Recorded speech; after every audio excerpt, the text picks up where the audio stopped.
Game number 1 is here, guys. Tom is playing Hindustanis versus Ezio, who is playing with Hans.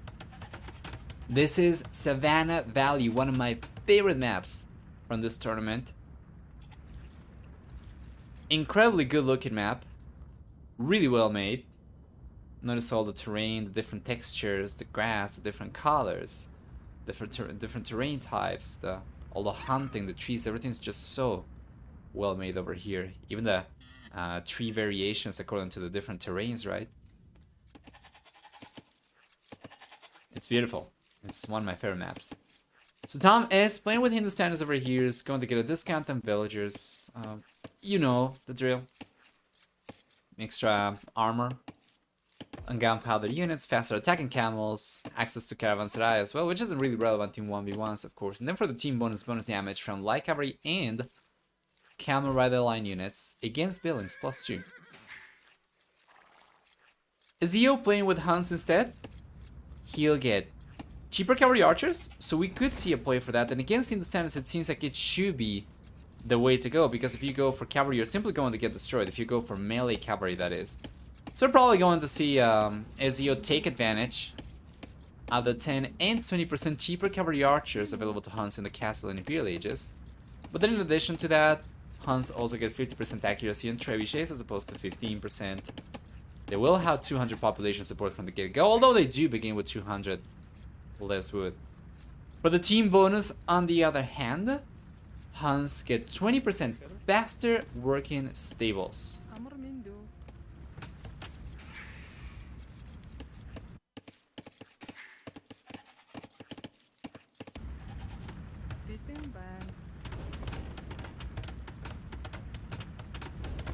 Here we are.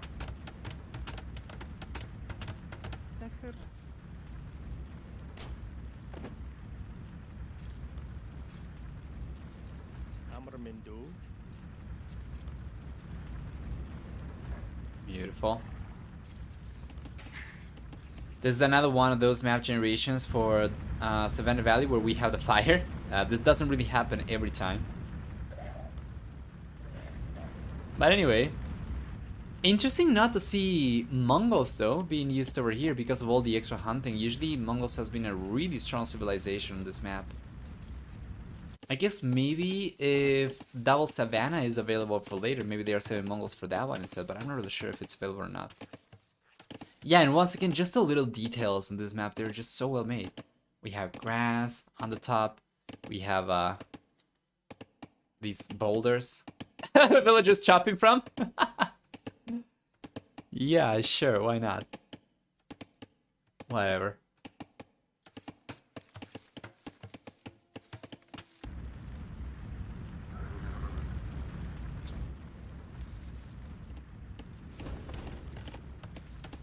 Loom's there. Already for Tom.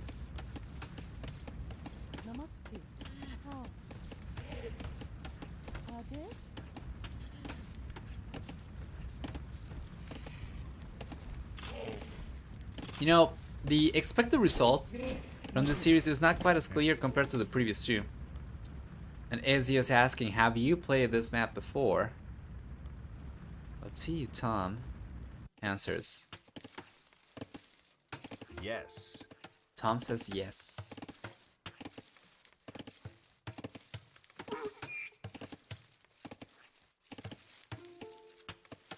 And Ezio says nice. Does Ezio now know the map? If we take a look at the scouting information, he knows what the map's looking like right now. So it's pretty easy to fill the blanks, right? We have stone at the center. He's realized about this already. We have extra resources hunting in between the, should we call it the Acropolis, in between the plateaus. And because he's starting on both the east and south corners, he should be expecting Tom to be in the north and west corners himself.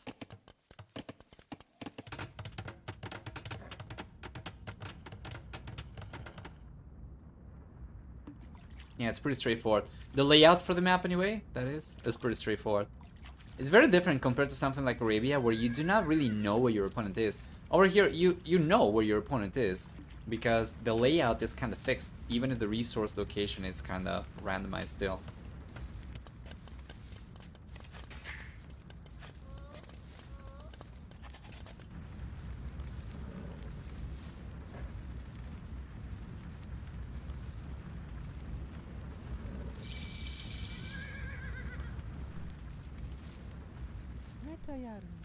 There you are.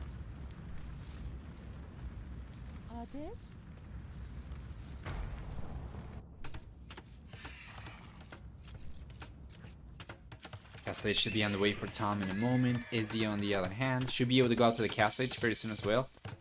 And yeah, I think it should be Cavalry Archers for Ezio. Tom, on the other hand, he's got the stable up over here, so we're gonna see Camels. That's basically what he understands go for, but he could potentially make a play for Economy as well and try to take this one into the later stages of the game. Ezio, regardless though, will want to make a play for the Castle Age, because if he tries to make a play for the later stages of the game, he's gonna get destroyed. You know, now that the Imperial Camels from Hindustan get plate bar than armor again. They're stronger against melee units compared to before. Hazar are significantly stronger as well. Oh, the quick walls though from Ezio. He gets the scouts trapped. Well done. And we'll see extra walls coming up over here. Nice. It was a little bit risky for Tom to go over there into the nuke.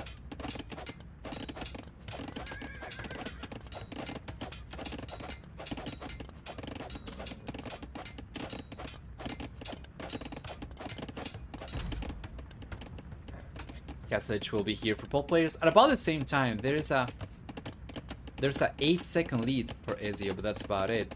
So what I'm really curious is, does he have archer ranges though?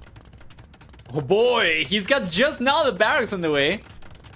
So it seems as if it's just, but it does not make any sense though. If he tried to make a play for economy, he would need a lot of extra wood compared to what he's got currently in order to go for the extra TCs. Although he does buy a little bit of extra wood with the market, he might end up going for 2 additional TCs, but I'm not too sure about this.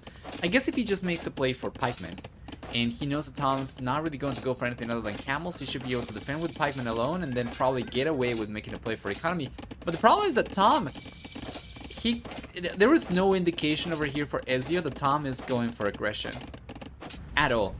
And Tom could go for 2 additional TCs and make a play for the later stages of the game where Hindustanis are going to clap Huns. They should be able to anyway.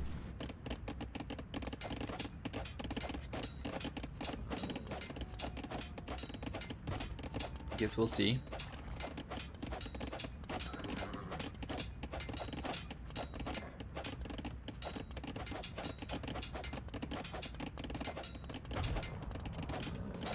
Alright, there we go.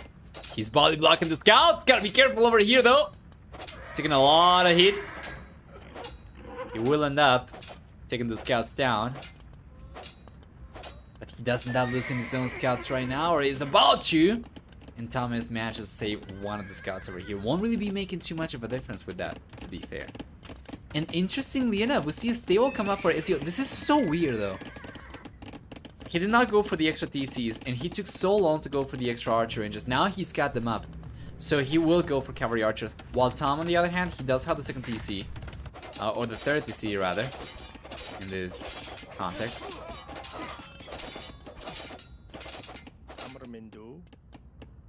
On the way already up in the north.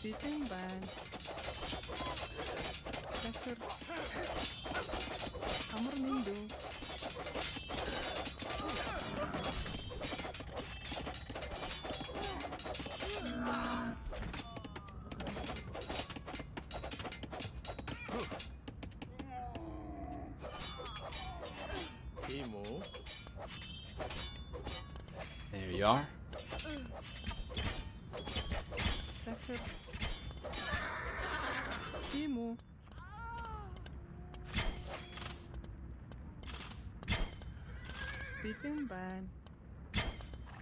Beautiful. Ezio is in a pretty good spot. Now defending with the cavalry archers. You just gotta make sure not to let the camels from Tom closing the gap against the cavalry archers, right? The great thing about CA is that it doesn't really take too many for them to take care of camels. You just gotta make sure that you keep your distance. But compared to knights, for instance, the knights take 30 cavalry archers to get 1 shot. While the camels, on the other hand, they take only 24 if I'm not mistaken. And I'm talking about fully upgraded camels in the Castle Age, but because we do not have bloodlines for Tom, he does not have chain barred armor. The cavalry archers from Ezio are actually significantly more effective, so with 13 over here, he can easily two-shot camels, and if he goes out to like 20 or so, I think he might be able to one-shot the camels as well. As expected, Tom is making a play for economy, so he does have a 4TC coming in, and he does manage to get ahead in worker count, but Ezio, on the other hand, does have a significantly stronger military count right now compared to Tom. And if he plays his cards right, and this is key, if he plays his cards right, Ezio might be able to shut Tom down before he gets to a much better position in the later stages of the game. So here comes the camel, here comes the army, sorry, from Ezio with the cavalry archers. Pretty good unit control. Once again, gotta make sure that he does not get caught up over here. And I do like it that Tom, he prioritized husbandry, so the camels are a little bit faster now, and they should be able to catch up to the cavalry archers significantly better. And Ezio, he's just pushing it. He's going after Tom with the cavalry archers as opposed to bailing, and he has taken a little damage over here though, but check this out, there's a choke point over here. Is that going to be enough for him to clean these units up? I think it's going to be enough. Yes, the camels are targeting more than one cavalry archer at a time, but they're still going to go down. In the end, we see that Ezio is completely dominating the engagement over here with all the camels going down from Tom. Ezio is left on still how many cavalry archers over here? For the red player, we have 7, so not a lot. But he took so many units down from Tom as well. And of course, it's gonna keep on producing more and more at a time. This is just one group of cavalry archers, but Ezio even has a siege workshop coming up next to the center base of Tom, and he has a second group of cavalry archers going up in the north. Plus, a third group of cavalry archers coming over the left-hand side as well. So now that's going to be 2 groups of CA, 2 CA armies knocking on Tom's doors on the left-hand side, and then up in the north, the extra cavalry archers plus the siege workshop coming up very soon for the red player, which will allow him to put pressure against the center TC. This is the moment of truth. If Ezio is able to keep up his production, if he's able to keep up aggression, he should be able to suppress Tom before the blue player gets too far ahead, right? Right now, of course, we still have a 29 worker lead for TomS, but it's going to take some time to pay off, as he did need to pay for the extra villagers, he needed to pay for the extra PCs, the extra farms, and everything else that going for economy entails. So Ezio isn't a timer over here. He certainly does have the driver's seat over here, but he cannot just content himself with this. He's gotta keep on putting pressure. He's gotta ramp it up.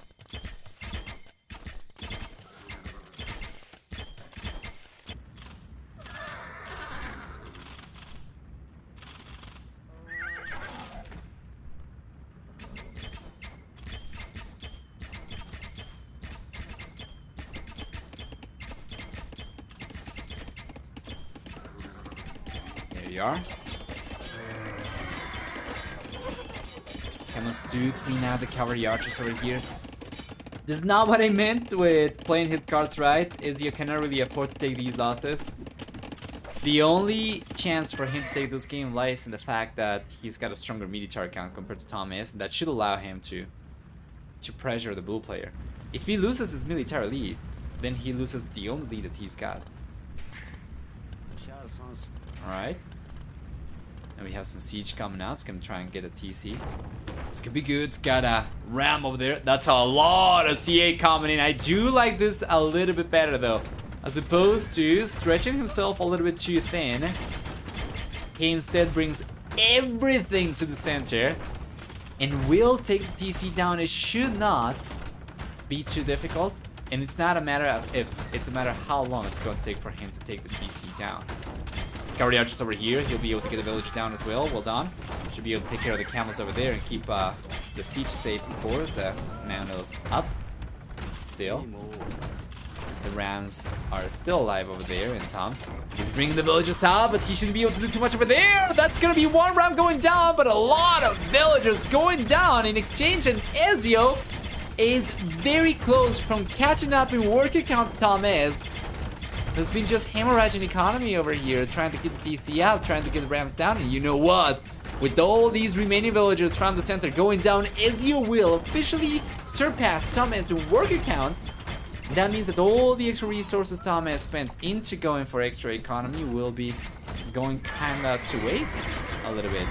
Good mango shot over there against the skirmishers. Very important for him to take care of those units before they do anything major against these cavalry archers, right? So he's bringing the manuals. Just gotta be careful not to take an engagement over here with skirmishers.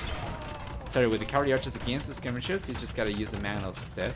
And that's better. He uses the manuals to zone the skirmishers out. And now he'll be able to delay this castle, if not straight out deny it. Hold on.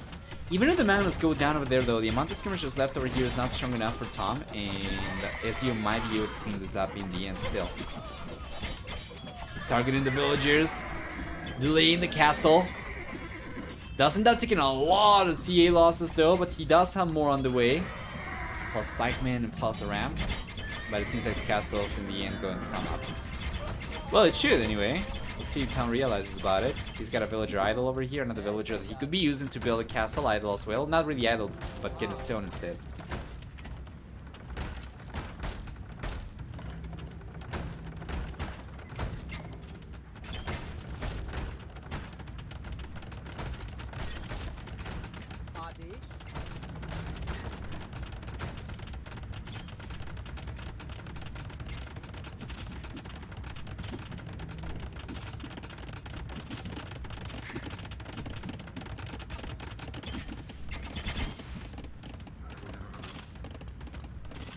Go. This is looking good for Ezio now.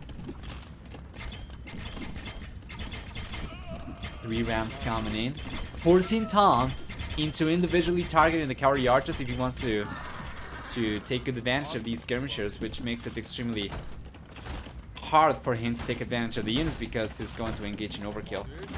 So this is really good. Ezio now is minimizing thus the damage that he's taking from the skirmishers. Now see Gulam coming out from Tom. Beautiful. There's only one castle though, so production is not too good for the Bull player. However, Ezio still has enough CA over here that he can still one-shot the Gulam, and unfortunately that was not the answer that Tom was looking for.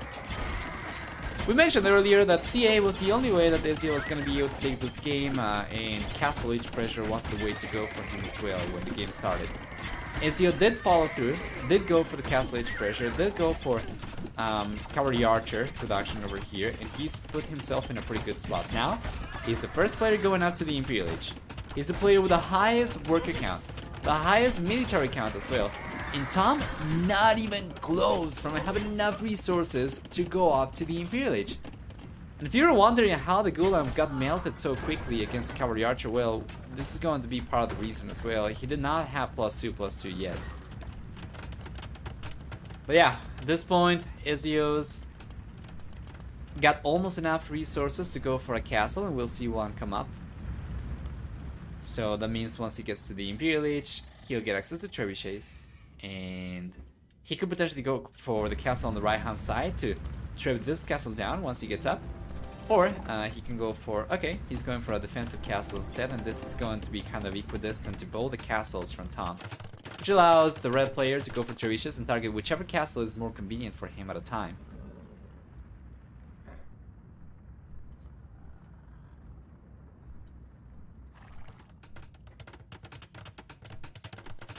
This castle?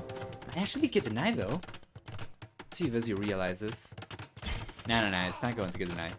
Tom brings a bunch of extra villagers. Hold on, the castle's coming up. Ezio's gotta get out of here. Ezio! Hold on. Okay. Alright. No CA going down. Well done.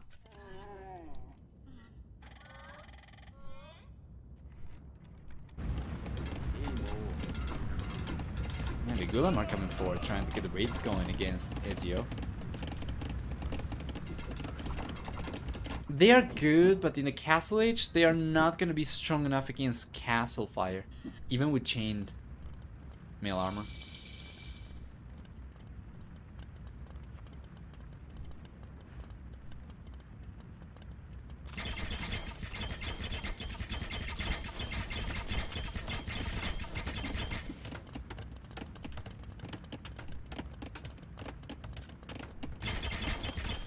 There we are.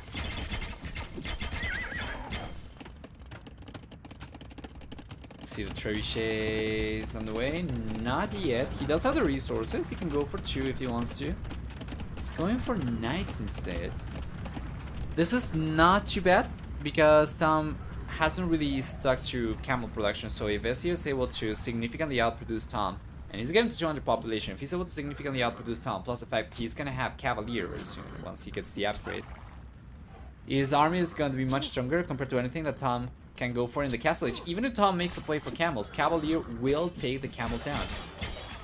After all, Tom is lacking the Imperial Age upgrades, right? And Ezio, on the other hand, could potentially go for chain barden armor, plate barden armor. Obviously, that's the one thing he's going to have that Tom does not get access to yet. And Ezio's going for it. Cavalier, chain barden armor on the way. He's got the cavalry archers coming in, diving straight into Tom's base. He's going to the back of the Greek walls. From Tom connect just in time over there, but it's open anyway. The boulder is going to leave this open, and oh, the massacre of the slaughterhouse up in the north.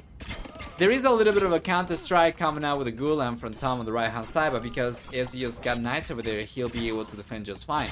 And these cavalry archers so far have gotten 20 villagers.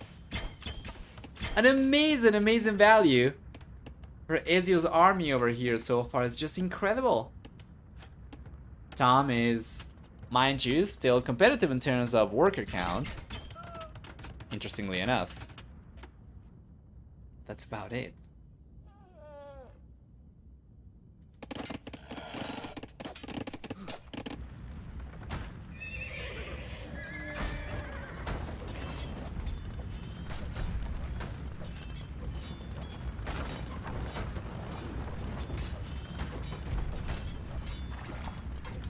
Trebuchet push from Ezio on the left, on the right hand side, sorry. He's got 2 trebuchets. He's got 4 total. He's sending more.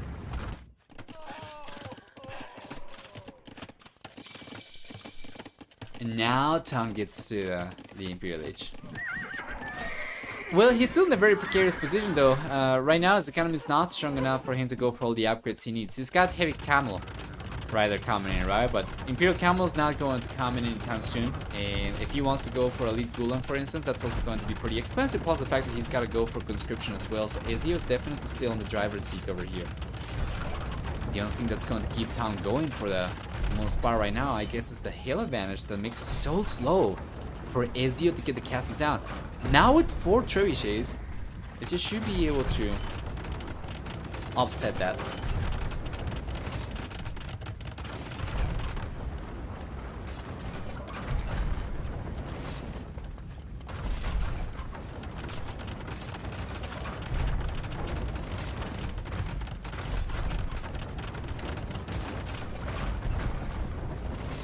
Go, the castle goes down, and now Ezio can come in. He's got plate barden armor coming up. He's taking so long though, unfortunately, because of the hill over there, that he cannot really just head on engage against Tom now that he's finished researching heavy camel archer, heavy camel rider, sorry, and plate barden armor. Tom's units are stronger than Ezio's. And doesn't seem like Ezio will go for Paladin anytime soon, even though he's invested into Cavalier pretty heavily. He's got 40 plus Cavalier army. He does bring the Halberdier though, which I do like. When he mixes both these units up, it's very hard for Tom to take a good engagement over here. This is very similar to something that we saw in the first set of the day. Yeah. The unit control for Tom doesn't have to taking 1 additional trebuchet down, so Ezio's gonna be down to only 2 trebs. But he should still be able to get the TC down. This been focusing on the right-hand side for the most part. Even though we can see from the all-seeing eye of Capture H that on the left-hand side, Tom does have 2 castles over here to defend this area with. I definitely would like for Ezio to at the very least send a little probe army on the left-hand side. Try to get some vision to see what was up.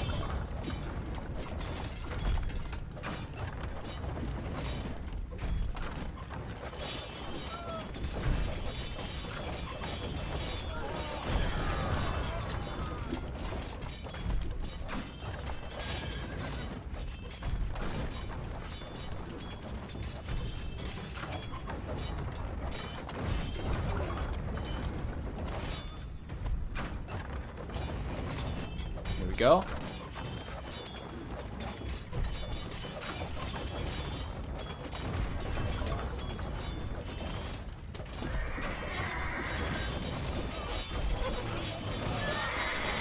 Now we have Paladin. Ezio's gone for the upgrade. These are heavy combo riders, but not in fear combos, and the Hall of Year over there make a huge difference. The engagement was not even close. And Lord, the Paladin are completely destroying the economy from Tom. The GG is called over here by the Bull player, and Ezio does end up taking game number 1 as such. So let's go through the achievements before jumping into game number 2. With this being a best of 3, there is always a possibility that the second game is going to be match point, of course. It always is match point, but there's always the possibility that it's going to be the last game. We'll see though, because this is the closest set, and Tom did pretty well overall. Even if he lost game number 1, he didn't like get steamrolled or anything. So game number 2 could potentially go in favor of Tom over here. If we take a look at the achievements, we'll see that Ezio did end up getting a better than 3-to-2 KD ratio, while for economy, the economy was stronger for Tom in the end, which is very interesting to see. He did end up taking the most losses though for workers. If you take a look at the total losses, he ended up losing 94 workers, I think, to Ezio's push, while Ezio ended up losing only about 18 workers to Tom's units. So well done. Ezio 1, Tom 0.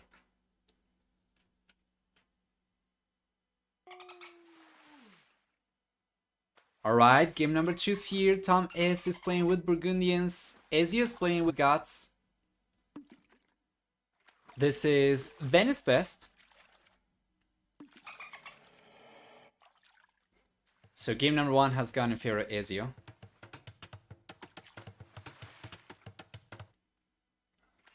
Making a play with Hans. This time around we have different civilizations, so we'll see what we get.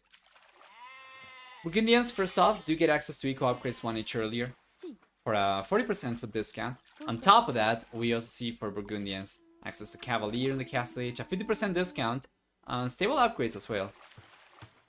And then for the team bonus, relics generate food in addition to gold. Meanwhile, for Ezio playing with Goths, Goths do have a bunch of different bonuses.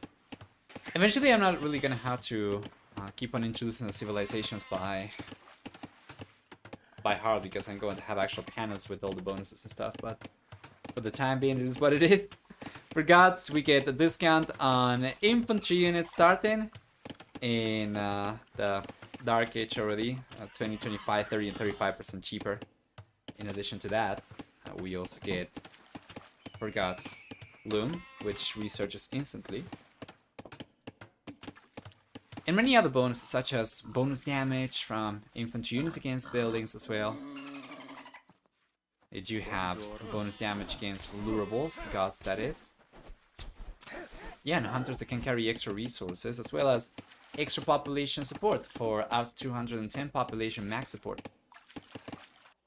Or max population support, rather.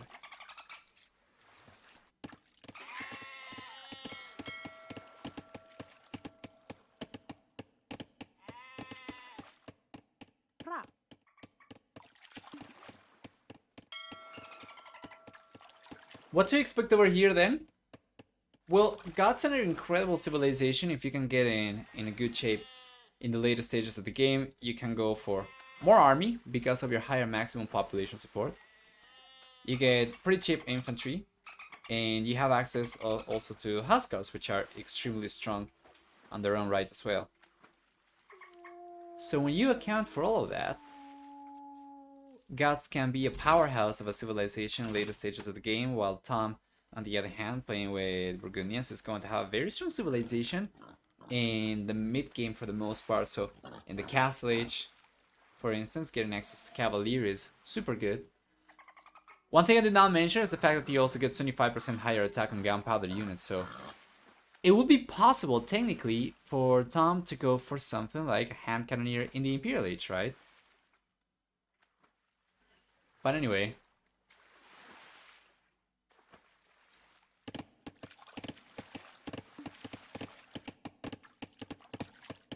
We'll see.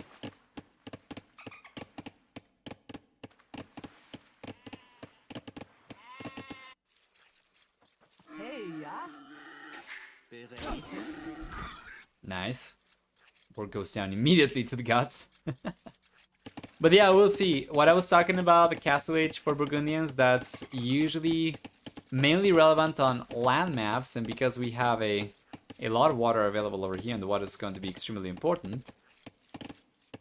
Yeah, that's also...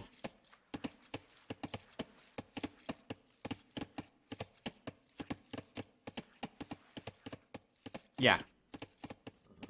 That's also going to be interesting to see, because I'm not really sure what exactly it is that Tom is going to take advantage of over here. I guess just the earlier eco upgrades will allow him to go for Navy either a little bit more heavily. Let's see. Or a little bit earlier. Bonjour.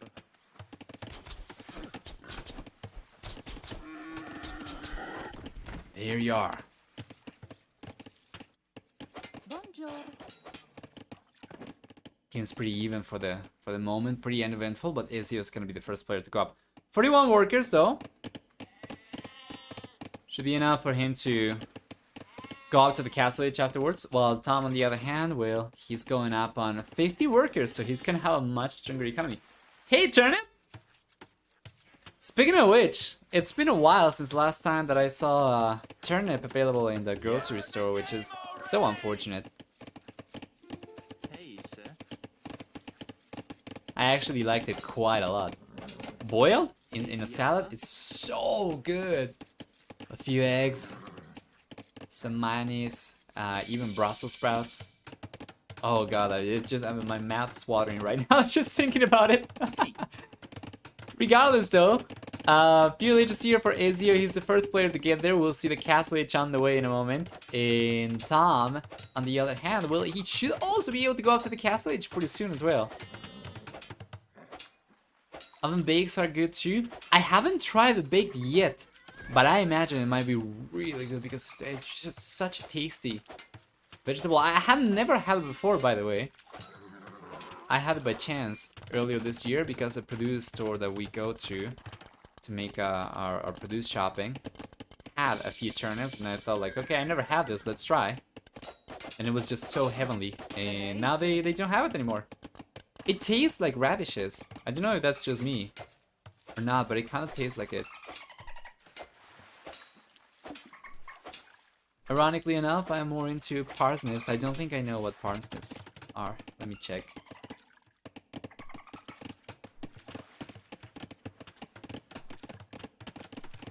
Ah, yeah, this thing I have seen as well sometimes, but I haven't tried it. I think we have the same name for both things here in Argentina, but I'm not 100% sure. I might just be making that up. Anyway, both players are on their way to the Castle Age now. I'll stop digressing and get back into the game. In terms of Navy, Tom is going pretty heavily into fire galleys, while Ezio, on the other hand, has not started making Navy at all. Let's check this out. How many dogs does he have? He's got a single dog, this one. That's the only one. We love our vegetable root, our root vegetables up here. Yeah, you know. I love it too. It's really good.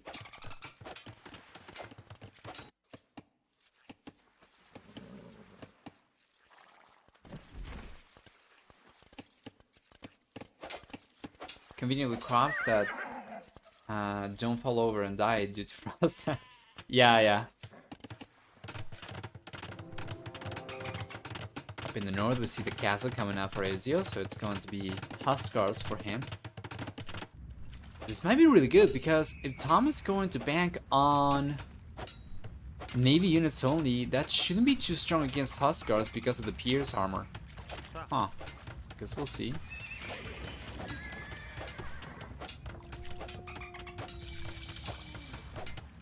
Castle Edge here for Tom. He's got Borgali on the way. And he should be able to get full water control over here.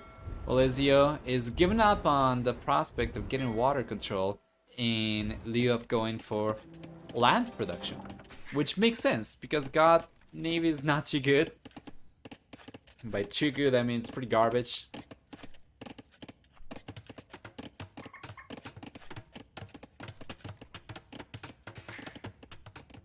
There we are, the Huskars are coming in.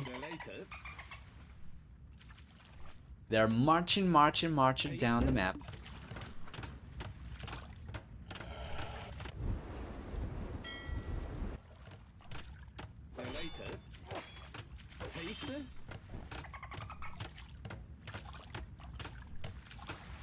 Here we go.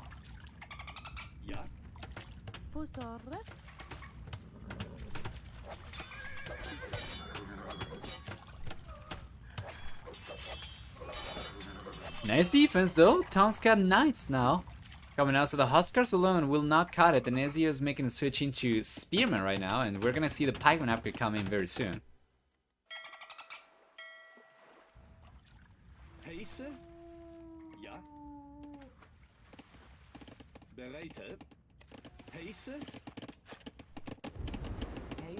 TC about to go down as well. From Ezio to the fire ships very soon. Should be able to anyway take the TC down, and he's going after it. Well done. So that's going to leave Ezio on 3 TCs. He's got another one coming up in the north, +2 that he's got on the left hand side.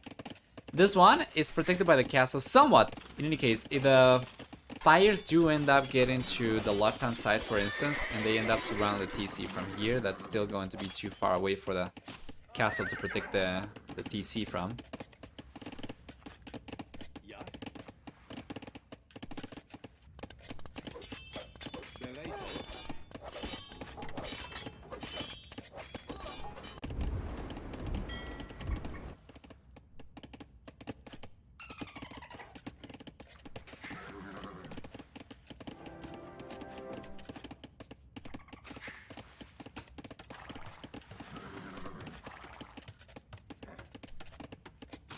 Come the knights from Tom though. Chain barred and armor on the way. Interesting.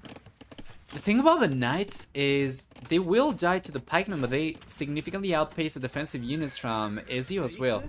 And from the 11 pikemen that we have available to Ezio, all of them are up in the north. So if Tom is able to bring the knights over to the south, right, and starts getting the raids going over here. There's 30 villages over here. There's only enough space for 15 on this TC from Ezio, so Tom could potentially do some damage over there. However, he's ignoring the south in order to put more pressure up in the north still. Why did they pop up for me on mobile but don't show in my sidebar or follow channels? I have no idea, Colden. How would they know that? God knows how Twitch works. So you are not following my channel and then you got a notification on your phone? I will check the notification settings. I have no idea.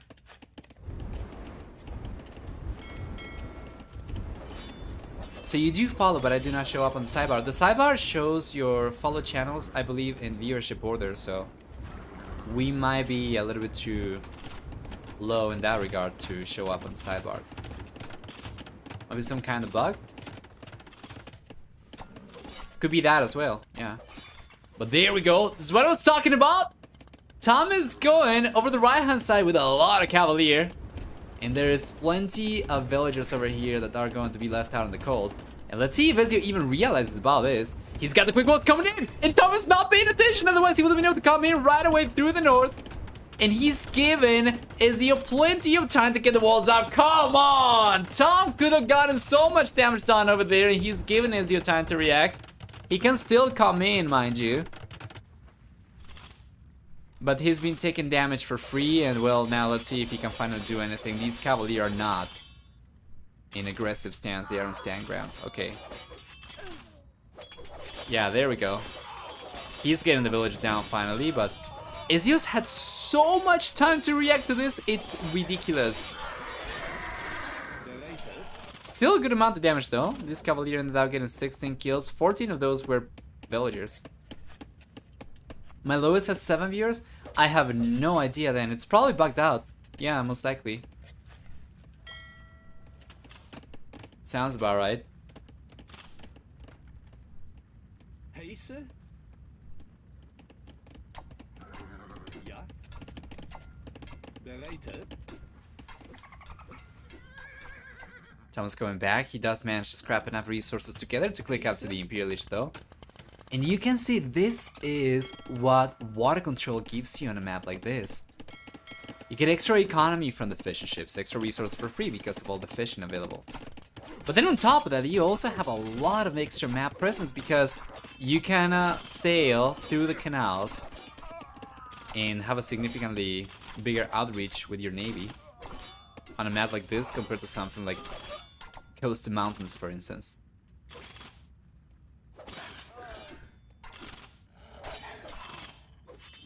Currently, Tom is not really taking advantage of that too much, but he is taking advantage of the extra economy.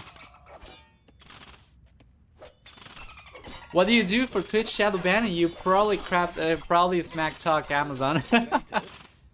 I've been complaining on stream, but they had it coming. They suspended. You see the audio setup goal that I have over here? Well, they actually. I got enough to order the first piece of gear that I needed, and I bought it from Amazon. I bought it using gift card credit because I had my money on PayPal, not in my bank account, to use my credit card, right? And they suspended my account, and I've been complaining about it, and I've been unable to sort the issues out ever since, and it's been almost a month. I made the purchase on the 18th last month, and we are the 17th now, and I still have not gotten access to my account again, and obviously the purchase got cancelled.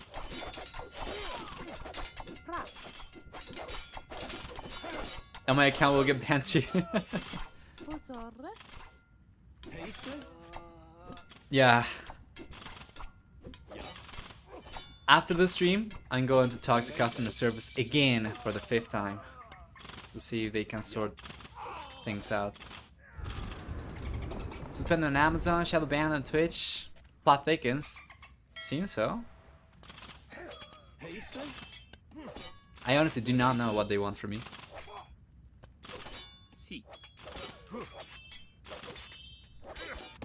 They've just been stalling. Pretty shamelessly as well. On Thursday last week, I talked for the fourth time with customer service, and they said, okay, we are going to put you on a priority list and you're going to receive an email from the account specialist team, and they're going to have a conversation with you. And I was like, okay. They said it was going to be within 24 hours, and well, it's been more than that already. And nothing. So I'm gonna have to talk to them again. I can still see you in the sidebar, by the way? Okay. It might just be a bug, most likely.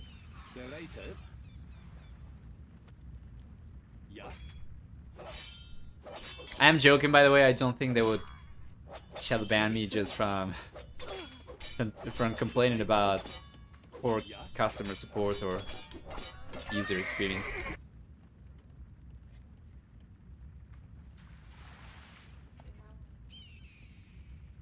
Let's see.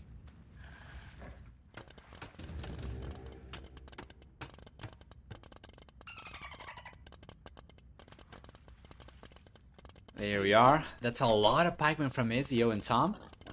Well, he's got the hand cannoneer coming out right now. Remember that they do deal 25% more damage compared to standard. gunpowder units for the Burgundians. So this is a very strong army composition. If he's able to hold on against the pikemen over here and start pushing out, along some trebuchets or potentially even bar cannons, he should be able to suppress Ezio over here pretty easily. He does have a stronger economy. He's got stronger units. Just a good thing that I saw you were streaming on mobile. Yeah, sure thing. You can also follow me on Twitter or Facebook. Whenever I go live, a status update gets posted over there automatically, informing any followers that I am live. Additionally, I will implement a system on my Discord server to make events for each stream that I plan ahead of time. So you'll be able to go to the Discord server and check on which streams have already been confirmed ahead of time, so you don't have to rely on just the notifications. I have neither Twitter nor Facebook.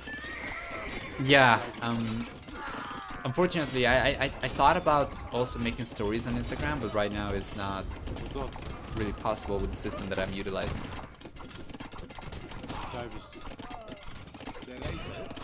Good unit control. Tom loses a single hand cannoneer and takes down the entire pikeman army from Ezio on the left-hand side, and now, well, he can keep on going. He's got 6 archer ranges, producing a hand cannoneer.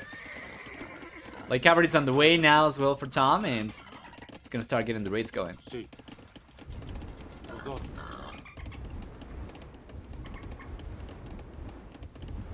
I wouldn't want notifications. Oh yeah, that's a fair point. So it's just unfortunate that I didn't show up on the sidebar. Seems to be a bug. Hopefully it's going to be resolved for your next visit. I'm the same as well. If I want to watch Twitch, I go on the website. But for anybody who might want to get notifications, well, there are all those different means. Imperialists should be on the way very soon for Ezio, and Tom is gaining ground over here slowly up in the north, but he's still struggling because the sheer amount of pikemen coming in from Ezio down the south. He shouldn't really struggle too much over here though. He can just go for some stone walls.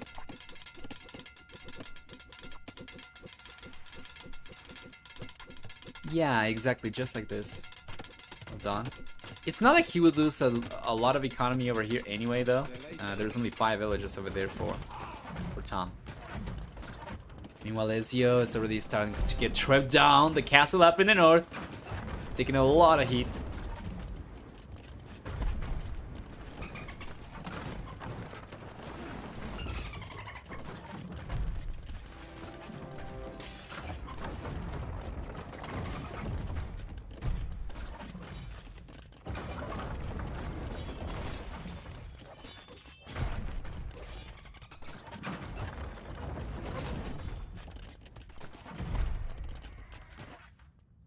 Down south, the pikemen.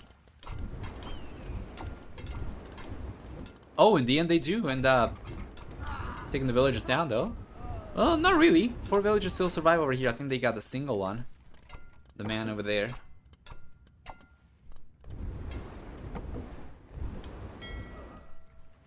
Yeah, good defense.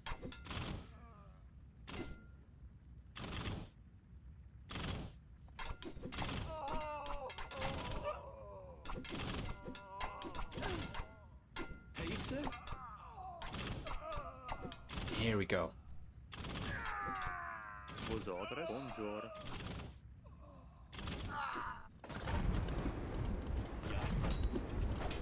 So far, Ezio's been able to hold on over here really well despite the tech lead for Tom. Even though Tom doesn't end up getting the castle down over here, Ezio's still pretty good in terms of overall populations, not too bad. And of course with Goth infantry getting even cheaper in the Imperial Age, getting to this age will allow Ezio to produce units a little bit more heavily as well, so we'll see. Pikeman raid not so scary, not gonna lie. Yeah. The DC goes down. We still have 3 DCs left for Ezio, while Tom's on the other hand, yeah, against the pikeman it's going to be fine. He does have 2 DCs, 3 DCs himself actually. Yeah.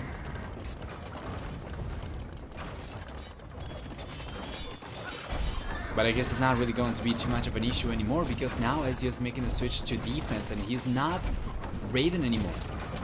He's got the Huskars, he's got Skirmishers, Pikemen to work with. Well, Tom's got Hussar already. Just gotta take care of the Huskars over here. Is taking care of them, alright. The Pikemen, well done.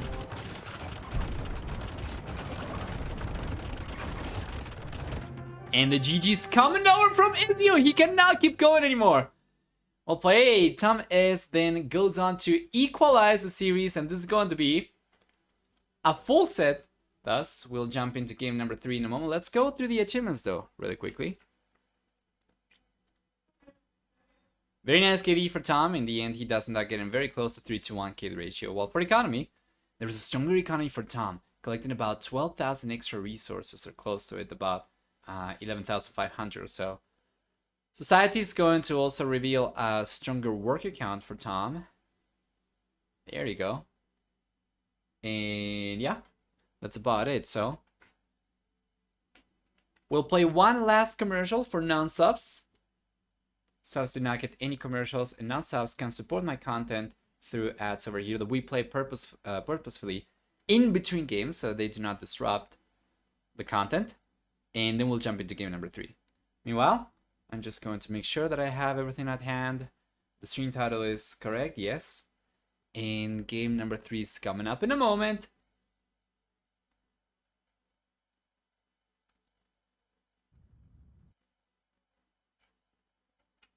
And that one's gonna be Pols versus Hans for Ezio and TomS respectively, and double Arabia, what we were expecting to see. From our little misstep earlier. Anyway. Wow. New maps for Age of Empires 4. Fantastic. For Red Bull, I'm so much looking forward to the freaking tournament, man. It's coming up so soon. It's almost there. It's gonna be so epic. Starts already on the 21st, so there's only 4 days left to go. Yeah, we already have the matchups, the groups. It's gonna be great. I mean, take a look at this. Where is it? Red Bull? Yeah. We already know the matchups. That's gonna be fantastic. In any case, we'll take a look at game number 3 right now, so let's go for it. There we are. Pols for Ezio, Hans for Tom. This will decide who moves on to the single elimination round of 16 stage of the tournament. For civilizations then, what do we get? Well, Tom with Hans will get cheaper cavalry archers. This is the same civilization we saw in game number 1, although it was on Ezio's hands. Now it's going to be Tom's turn of going at the Hans, right? So yeah, 10 and 20% cheaper cavalry archers in the Castle and Imperial Ages. We also get for Hans 50% accuracy on trebuchets as opposed to 15%, so it's an increment, it's an increase. And then on top of that, we also have for Hans 200 population support from the get-go, although they do begin with 100 less food because of it. On this kind of map, or on this kind of game mode without TC start, this is really good for Hans because they'll be taking advantage of it pretty quickly, while Ezio on the other hand is going to have to spend a lot of extra resources going for the houses earlier because of the double villager production that they're able to go from the very beginning. So it's really good. The Hans are a very strong civilization for this game mode. The team bonus for the blue player over here is going to also give him 20% faster working stables. While Ezio, on the other hand, with Pulse, will get villagers that regenerate HP 5, 10, 15, and 20 HP per minute, depending on the age.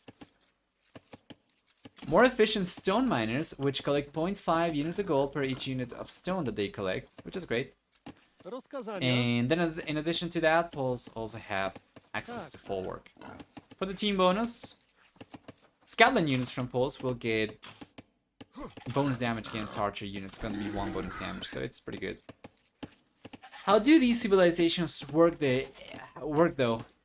Ezio with Pulse is going to have a civilization that's really strong in the Castle Age, but that does not scale too well. So let's say you start collecting stone in order to get some gold income in the in the Dark Age, in the Feudal Age, and you're able to go for a castle in the Castle Age. You can thus go for Schlachta privileges, which gives you a 60% gold discount on Nightline production. So you're able to spam units, you're able to spam knights much more so compared to other civilizations because of the discount. However, they do not scale too well. Once you get to the Imperial Age, you're going to find yourself lacking upgrades. You do not get Paladin, you do not get Plate Barden armor, so it's very important for you to take advantage of your discount to either get a lead in the Castle Age or at most early Imperial Ages. Once again, you cannot really take advantage of any of the missing upgrades for Pulse. TomS, on the other hand, TomS civilization instead, Huns are gonna be super strong in the Castle Age. They're actually really strong at basically all stages because in the Feudal Age you already get 20% faster working stable, so you can go for extra units and put more pressure if you find yourself in a scout battle. Of course, on a map like this, I don't think we're gonna get too much feudal action, most likely just fast castle. But then in the Castle Age and the Imperial Ages, with the discount and cavalry archers, they are super strong. The faster working stable still allows you to go for faster knight production, for instance, although you do pay full price. And then in the Imperial Age, that's going to also hold true with the 20% cavalry archer discount and the 20% faster working stable, plus the fact that your trebuchets are more accurate, so even on a Trevor, the Huns are going to be pretty deadly. Let's see.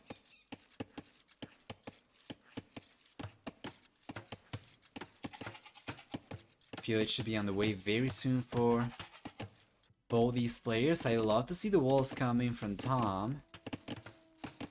And I love to see the walls coming from a single villager as well, so he does not overly commit. Okay, 2 villages, right? It's fine. 2 villages, okay. 4 or 5 villages is not good. So he's getting the walls up over here. It's gonna focus on economy in the TC from the north, and then it's probably going to start going for military from the south. That's something else that we haven't really talked about too much, but it so happens to be the case oftentimes that players on double TC start maps are going to utilize one of their bases to go for military production and the other base to go for just economy. That's usually the way it goes. It's not been the case on this tournament every time. We have seen sometimes players go for military from both base starts. But anyway.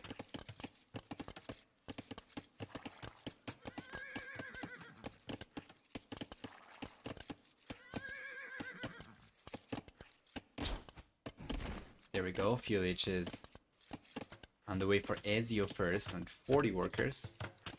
Tom's gonna go up on 47 probably. He kinda needs to go up a little bit later. First off, because his economy is not quite as strong compared to Ezio, so he's going to have the stone miners count for 0.5 extra villages. Wait! Ezio's not actually using the stone miners, he's going for gold directly. Does he not have any stone? He's got some over here, but he walled that off. And then down south, he does have over here, but it's kind of exposed. I guess it makes sense for him to go for just gold. I don't know, does not seem quite as good. Regardless though, he's still gonna be the first one to get to the Castle Age, while Tom on the other hand will be getting to the Castle Age a little bit later, but he should be completely walled off by the time he gets there if he goes for the walls down the south as well. This is the one area he's kind of still lacking the gold, or the walls, sorry. And I guess I would like to see for the blue player, maybe some walls from here to here and just connect to the edge.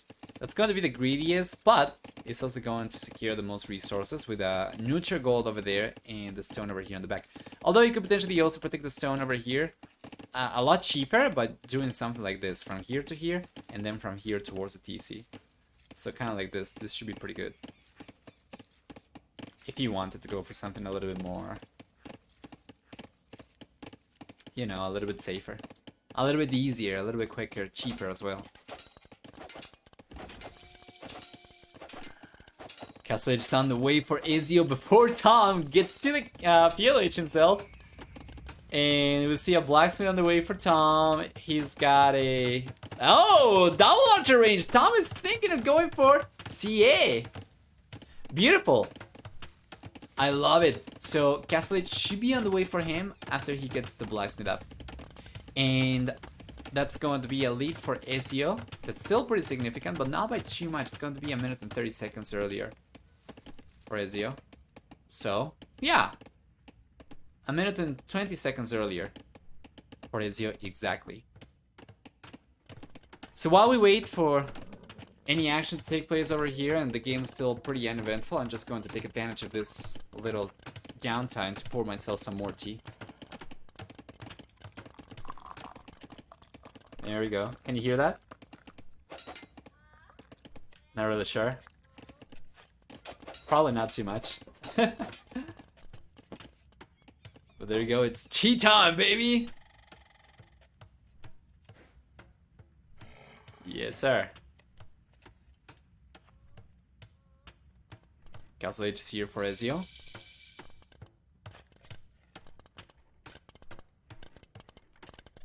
The walls coming out from Tom. Stone walls!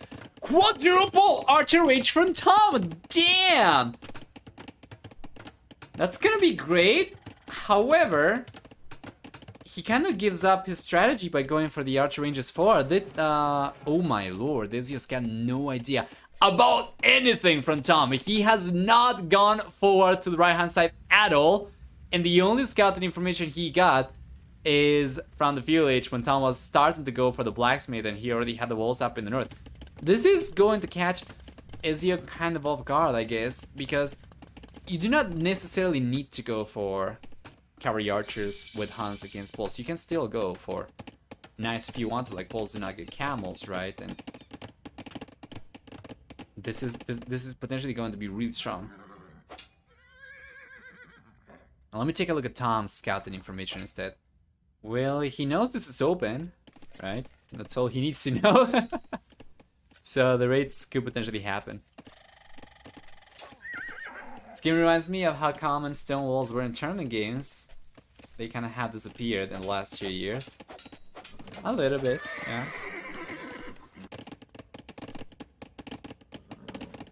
And there we go. Can he actually sustain quadruple archer range cavalry archer production though? He's going for an archer over here. That's a misclick. This is the captain, the general archer. Just gonna be yelling from behind. Wait, guys, wait up. Oh boy. That surely must be a misclick. Regardless though, he's doing a really good job and he's actually keeping production going pretty well. I think the efficiency for these archer ranges has been really high. Take a look at that. In the last minute, 94%, 90+% is great for quadruple archer ranges. It's gonna drop under that, not quite. Okay. He canceled a few? No, he just finished training a few extras and now he's gone down to 2. But it's pretty good. As long as he stays about 75%, this is going to be worth it because that indicates that he's producing from more than what he will be able to produce from 3 archer ranges at a time, so... Okay, that is not great. Let's check. But yeah, like if he gets at any point higher than 75%, that is already good. No ballistics though. He does have Balkan arrow, but he does not have bloodlines. He does not have ballistics. These cavalry archer are not the strongest and they are not the deadliest either. He's lost 1 already. Lost a lot of HP with some of the other ones as well. And he cannot really tank PC shots like this without bloodlines, without leather archer armor. So it's kind of bailing. You could potentially find a villager or 2 over here, but that would come at a cost of extra cavalry archers going down. And because he's kind of relying on the fact that cavalry archers are very strong in great numbers, he needs to keep the numbers high. Ezio, on the other hand, is going pretty heavily into knights. He's got bloodlines coming in over here. And he did go for the castle as soon as he got to the castle age, but I did not really check if he already got Schlachta privileges. So I'm just going to check in game real quick. 1 second, sorry about that. Yeah. He's gotten it already. So he's producing the knights for cheaper, and he's got quadruple stable production. It should be easier for Ezio to keep the knight production over here compared to Tom keeping the archer rangers working. However, Tom's done a really good job at keeping the numbers high and not really losing the cavalry archers for free. Meanwhile, his economy is also looking stronger right now compared to Ezio's, with a 12 worker lead currently. And both players are going to try to counter-raid each other. This might be a race to the bottom, depending on how things go. 24 cavalry archers as well from Tom is great. He is still a few CA short over here from being able to one-shot knights. But once he gets there, that's going to make it significantly harder for Ezio to engage against these CA. We have ballistics now for Tom.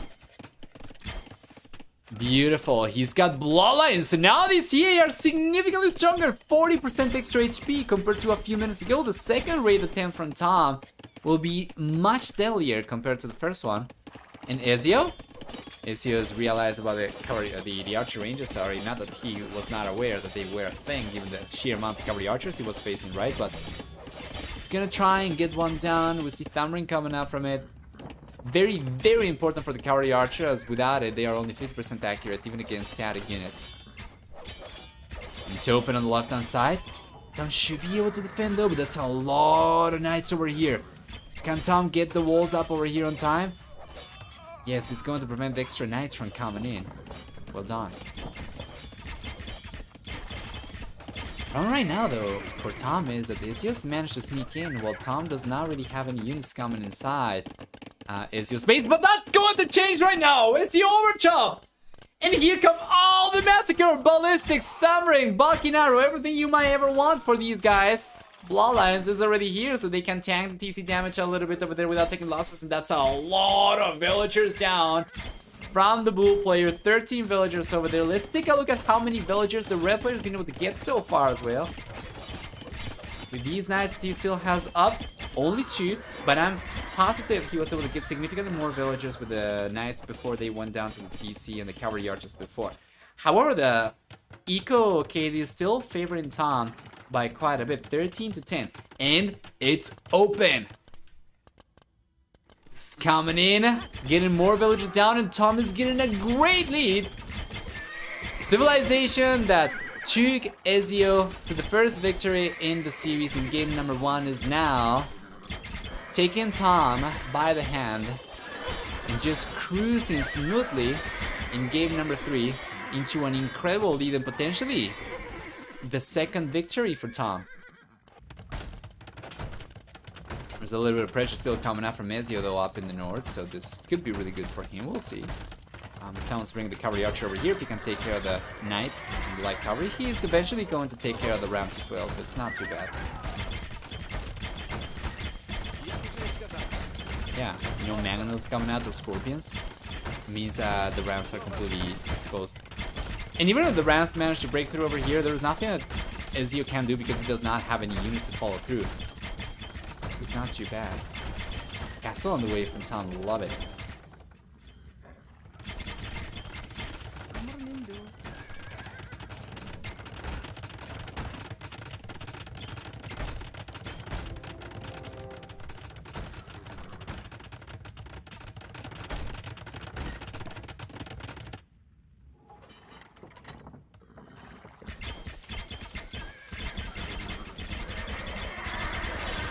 Are. That is not the best engagement for Tom. He's fighting uphill against a crap ton of knights, and that is certainly a story well told of how the engagement went over there. Tom does end up bailing, but he ended up losing probably 30-40% of his army over there. This army anyway. Yeah, but he did manage to get the castle up, and he's got a gate coming up right now as well.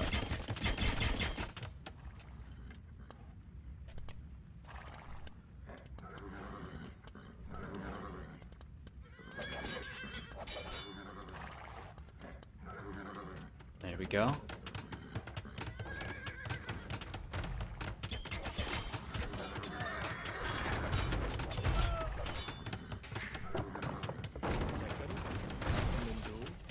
Beautiful.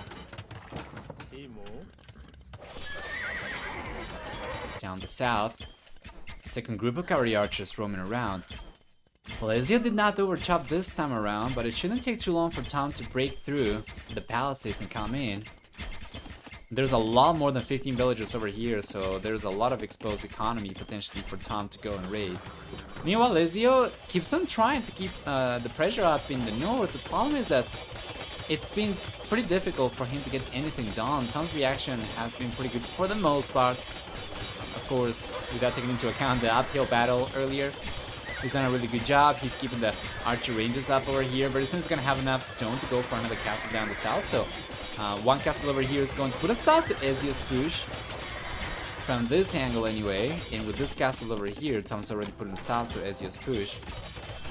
And the Imperial Age is on the way for the blue player as well. Hey Pepe! Did Ezio research Slack the privileges? Yes. He did.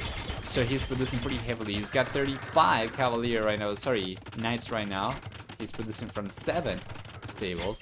While Tom, he's got a scary amount of Cavalry Archers. And he's producing from only 2 Archer ranges currently. But should be able to go up to a stronger production after he stabilizes a little bit and gets the villagers back to work. Once he gets Heavy Cavalry Archer, Bracer, Chemistry, Spartan Tactics, these Cavalry Archers are not gonna care about any Knight spam whatsoever, but it's very important for him to keep the units alive and survive until he gets there. So Tom's just gotta disengage over here and bail, and he does not want to take an engagement. After all, the Knights will suffice over here. There's no army for Tom to upgrade once he gets to the Imperial Age. And that's a lot of Knights.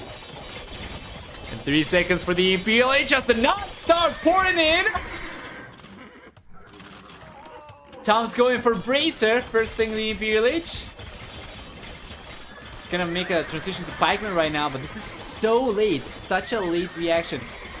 He was banking on the Archer range to stay enough, but without it, yeah, he struggled big time, so only now he's going for the Pikeman transition, but it's not great. And once again, I'm really curious as to why Tom is not breaching through the walls over here and just coming in. It shouldn't take too long. He's got a lot of Cavalry Archers over there. Meanwhile, Ezio's already managed to break in over here through the Archer range, of course. And he's got some good damage coming up from these Knights. And as a matter of fact, we have 6 villager kills so far. Bracer probably correct. More damage to the Riding Knights. Yeah. Bracer, Chemistry, you want to get those. Eventually you want to get Spartan Tactics, Heavy Cavalry Archer, of course, but Bracer is going to be already very good. Not only because of the extra attack, sorry, but because of the extra range too. So you can start pressuring the Knights from farther away, and you don't, it's not quite as risky to try and poke. It's not quite as risky to try and kite the Knights. Good defense for Tom. He still retains the higher work count and the higher military count. And Ezio does not seem like he'll be able to go up to the Imperial Age anytime soon. Tom's gonna start mixing in a few Halberdier into the mix, and that's great. Halberdier, Cavalry Archers with Bracer, right? Will be extremely difficult for Ezio to fight against, even which lack the privileges. With Castle Age units, Knights will just crumble to Halberdier. They'll just get completely shredded. Can't believe he's still getting away with more damage with these Knights. Oh, come on. He will end up losing Knights in the end, but that was pretty cost effective though, I gotta say, for Ezio. These Knights probably paid off already. Yeah, there we go. Halberdier on the way for Tom.